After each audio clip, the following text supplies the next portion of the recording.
Hello, everybody.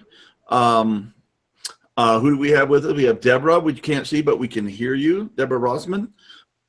And and we have Pam Parsons, who is my lovely wife, and we have Louie in the background, who's just kind of producing this thing. So hi, Louie. So, okay, we have questions right off the bat. We have from Don Estes. You know Don, don't you, Deborah? Yeah, well, he's not the dullest tool in the shed, should we say. So his question is, hi, Deborah, has HM or Heartmath, I'm sorry, done any research on interval ratios other than the golden ratio? No, not really. We're doing a lot of research on interconnect in terms of interconnectivity with the Earth's fields and interconnectivity with trees and how trees respond to human emotion and how we're all connected, and as well as social coherence. So we haven't done, I mean, there's so much you can research, right? You have to focus. Well, there you have it. So did we have any other questions? Well, Deborah, what's going on with you? What's your cutting edge right now? You know, we haven't talked in a while. We did the interview, the original interview a couple of months ago, and I remember it was one of my high points of the whole process, because you did that meditation, which was just brilliant. And so what is, you know, what is the cutting edge to you right now? And you've been doing this work for, you know, for a long time. And as it emerges more and more into the world, what's that edge for you right now?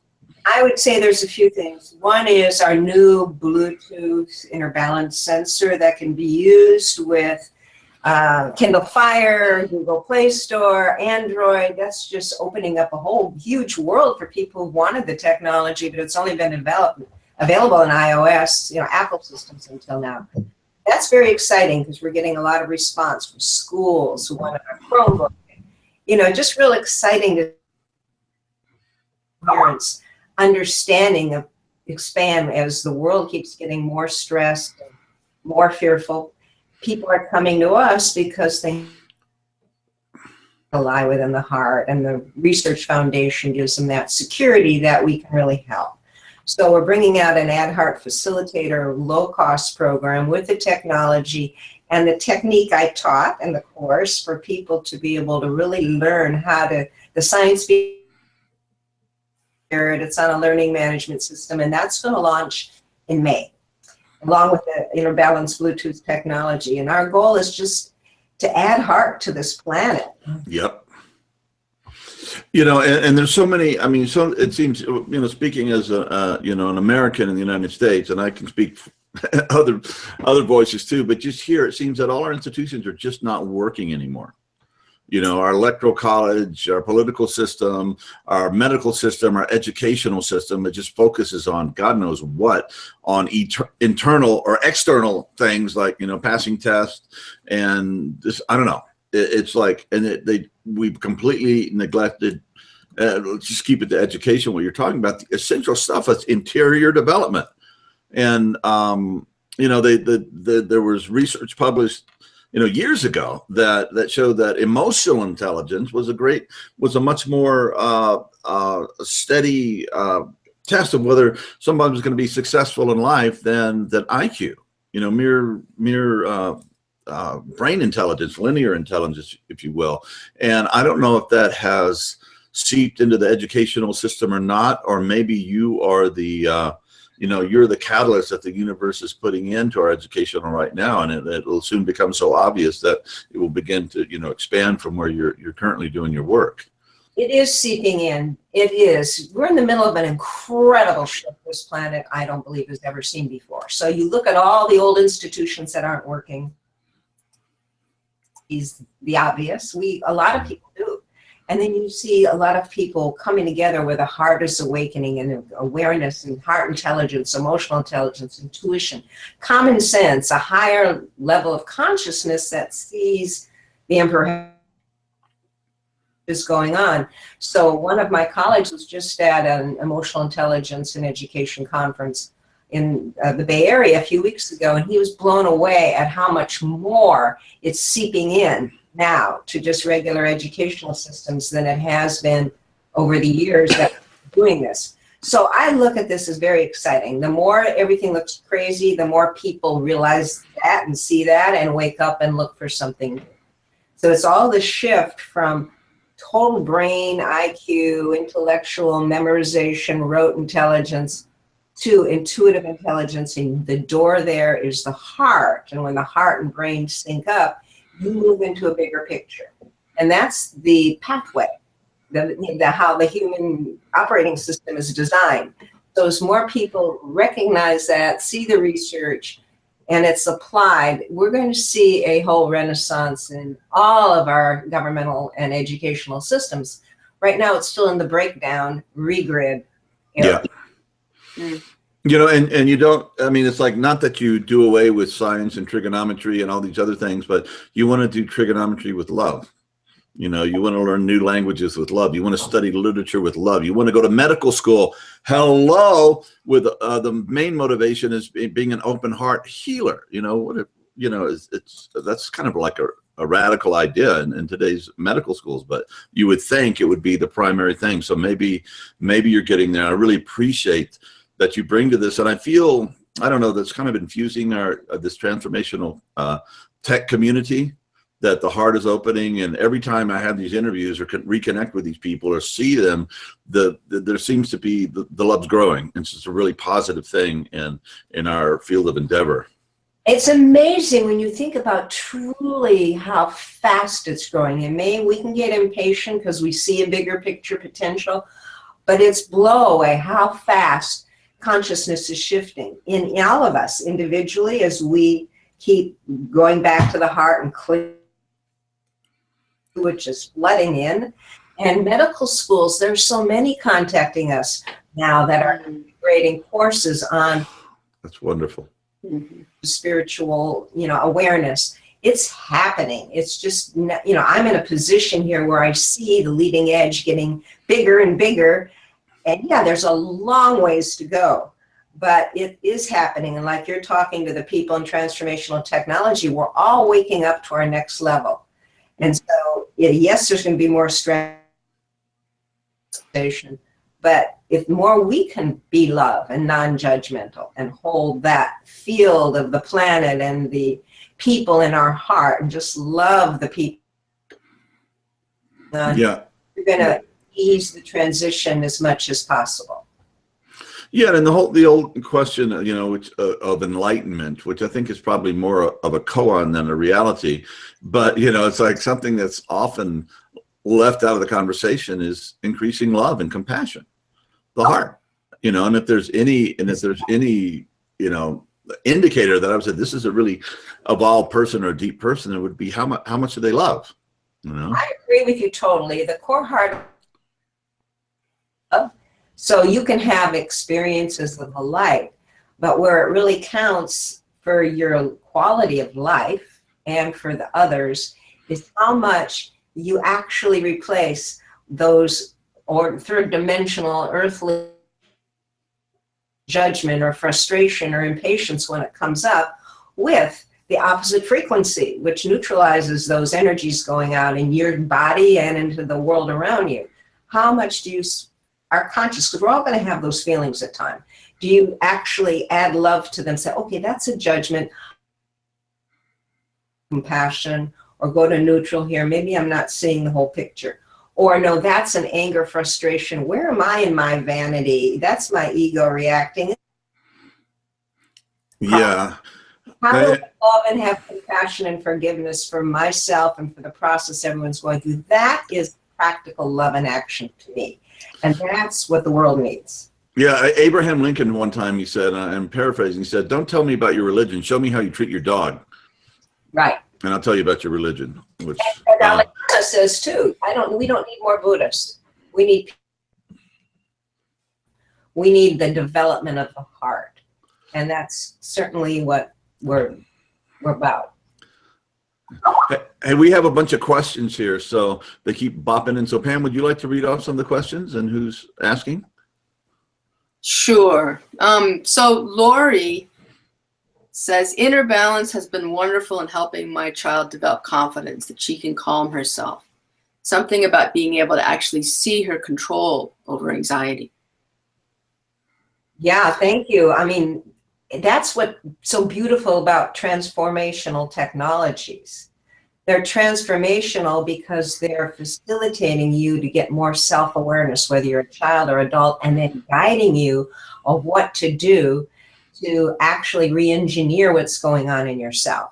And that, for me, it's all about the heart technologies. I mean, there's wonderful neurofeedback. There's all sorts of wonderful transformative technologies. But like for your daughter or for children, to be able to go to their heart and know they have that power in there and see it reflected in the inner balance HRV technology and be able to shift and then have the technology show how their heart rhythm shifted and confirm it, it creates a virtuous feedback loop that really can enable a lot of enlightenment or awakening and feeling you're in charge, bringing your soul and spirit. Thank you for sharing. Absolutely, yeah.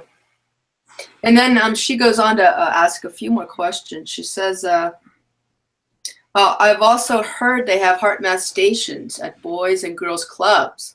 I'd like to hear more about this, if they have any schools. Yeah, well, what we've been doing is beta testing our new Smart Brain Wise Heart digital program, learning program for children, and this is 9 to 14.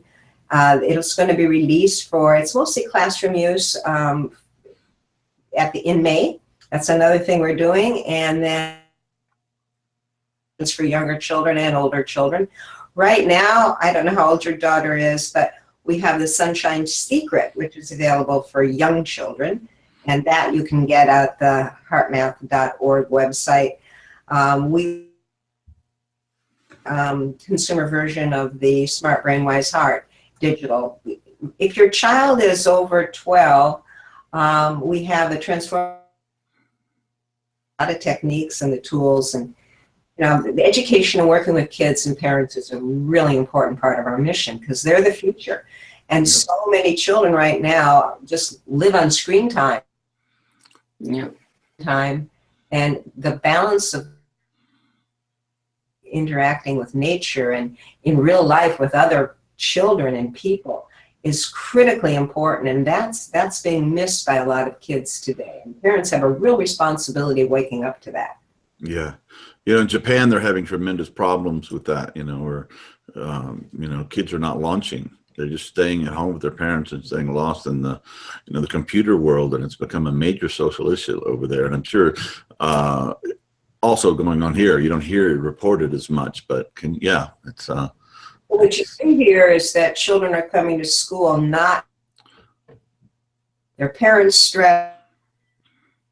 He's giving them inner tools like you talked about, or technology like the inner balance to know how to shift emotional state and how to get their heart and brain working together so that they are more capable.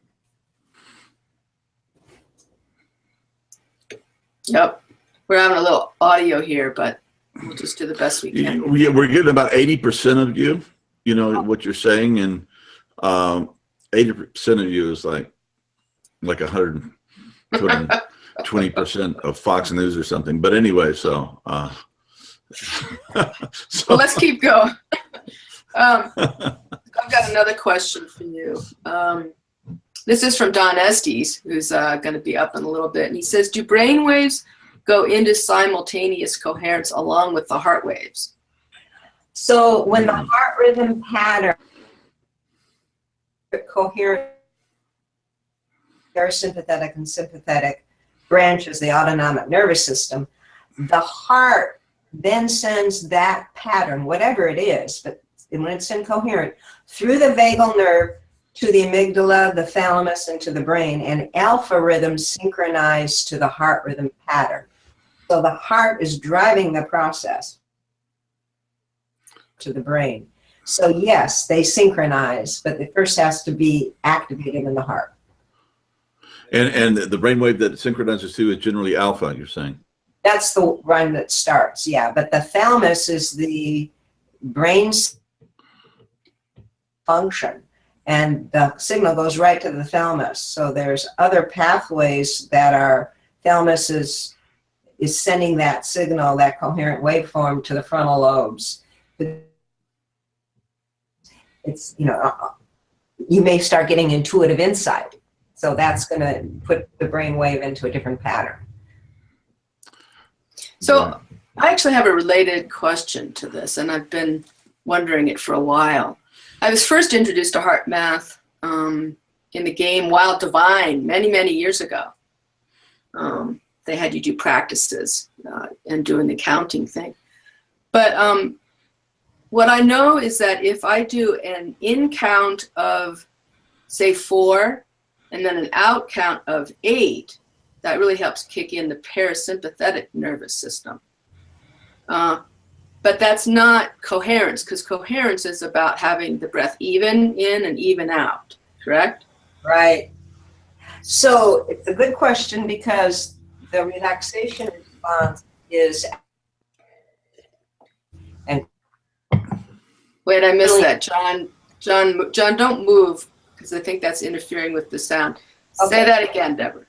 yes, parasympathetic activation is the relaxation response. Coherence and parasympathetic, but they're entrained. And so it's a state of alert presence. And it's not just relaxation. It's relaxation, but very present and aware. So different times you want to have breathing out and have more relaxation, more parasympathetic. But present state of heart awareness and have that activation of heart-brain synchronization, then you want to have it even, like 4 or 5 breaths in, 4 or 5 breaths out, and breathing in and out through the area of the heart, because we know that is what activates the coherence the quickest. So then I have 2 more related questions. One of them is, I was taught, I studied Sufism for a few years way back in the late 80s, and there was in the Mevlevi tradition, and one of the main breath practices we were taught was a 7-1-7. 7 in, hold, 7 out, hold. I think it was like that. And I was wondering if Dr. Childress got his idea about this from one of the spiritual traditions, like this Sufism, or you know, I mean, actually the Christian tradition has a focus on the heart, or you know, the Catholic does prayer of the heart, centering prayer, that kind of a thing. All of the Eastern and Western traditions started in the heart. If you look at Buddhism, the Vedics, they're all talking about the chi, the chitta, the core connection of spirit is in the heart. Mm-hmm. Every tradition. Yeah. So what we did is, you know, we recognize, or Dr. Childress recognized from his own practices, of which were eclectic from many different traditions, that the heart's at the core of it all. So let's research the heart. Let's find out how to help people access it more directly, more continuously, without necessarily needing rituals. Breath practice is in every tradition, Eastern and Western, because that is the breath of life. That is spirit. That is, so there's different types of pranayama and breathing that do different things. They're all valuable. All we did was look at what's going on in the heart when people feel love, feel compassion, feel care, feel these qualities that we need more of, and what is happening in the human system, and how do we connect with that the quickest? How do we turn around the incoherent emotions of frustration and stress and anxiety? How do we help repattern those imprints so that we are more master of ourselves? And that requires the power of the heart, not just breath. Yeah, and any path that does not have the heart or love or compassion as central becomes a pathology. You know, another thing we have to heal from.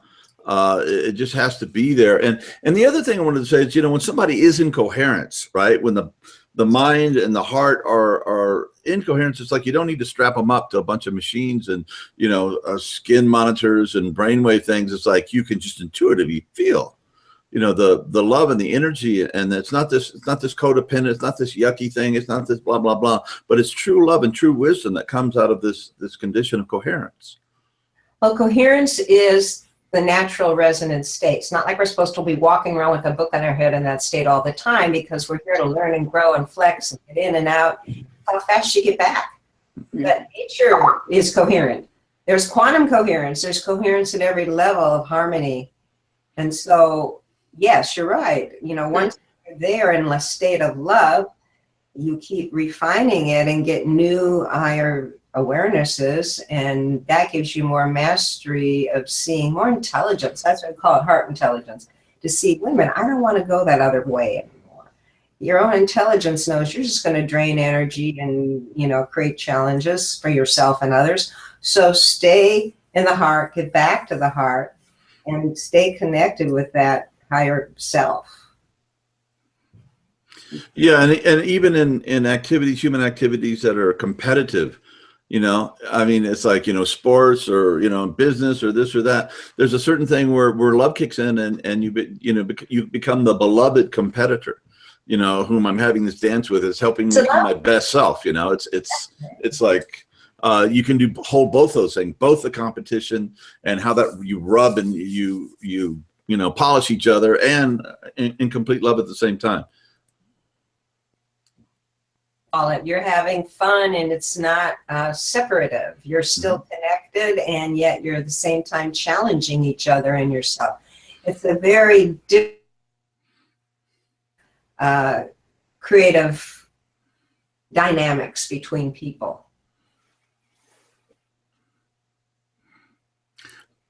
So do we have another question? We do.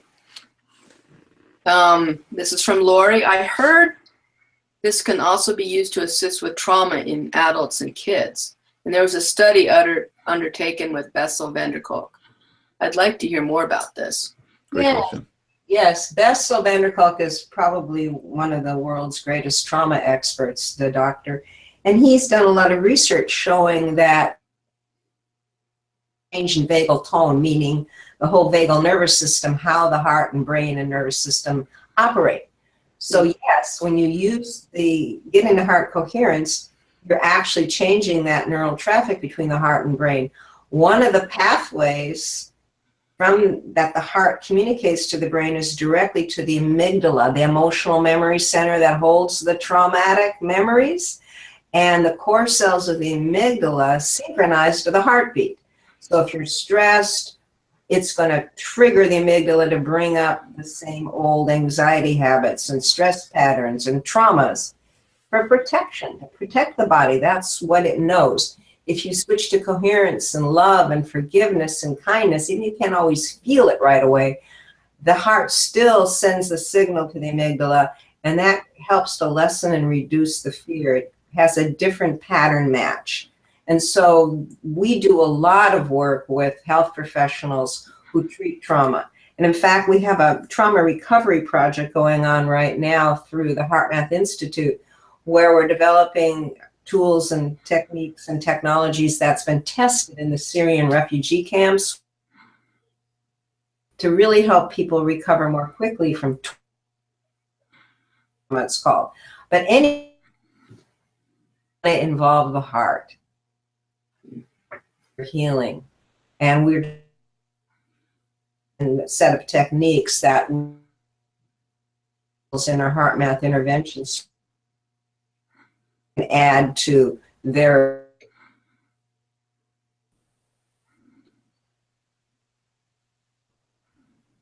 Sorry, Deborah, it was starting to get the audio was getting pretty bad at the end there. I wasn't even blinking when it happened. Do you want to just say the last part again? Can you hear me? No. Do you have another question? You could put it in chat and I could respond there and you could respond. Let's see. Here we go. Here's one right now. Put it in here. I can hear you at the moment. You could. Okay, good. This is hello, Deborah. This is Petra, a Heartmath coach, and MHIP from Sacramento. I would love to hear more about Heartmath's work with survivors of sex slave trade, and will there be an opportunity for providers to volunteer?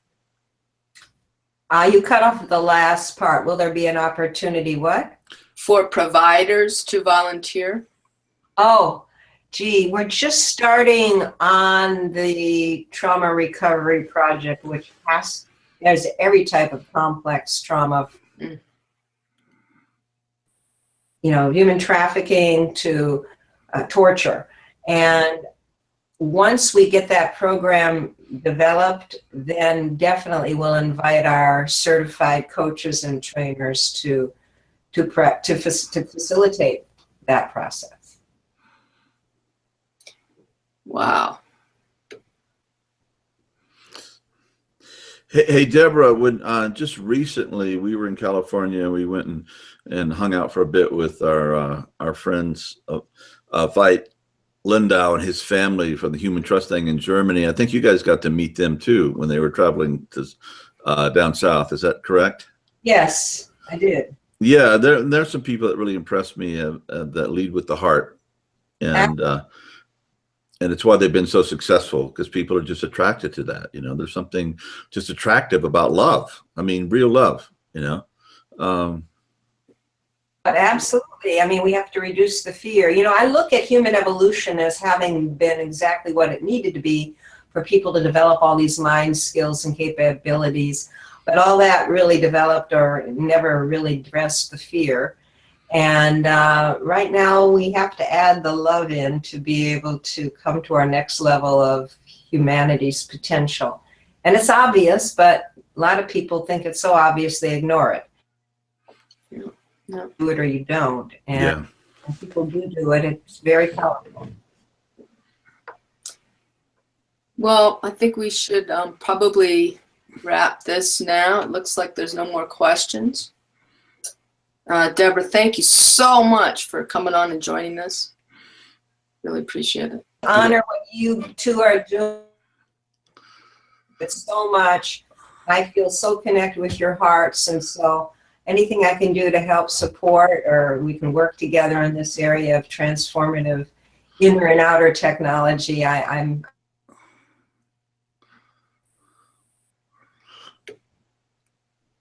Anyway, thank you so much, Deborah. We love you, and you're always such a blessing. And even if we didn't get some of the words in, your radiant heart is always just palpable in my palpitating heart. So anyway, much love to you, and thank you for being on once again. Appreciate it. I love Bye-bye.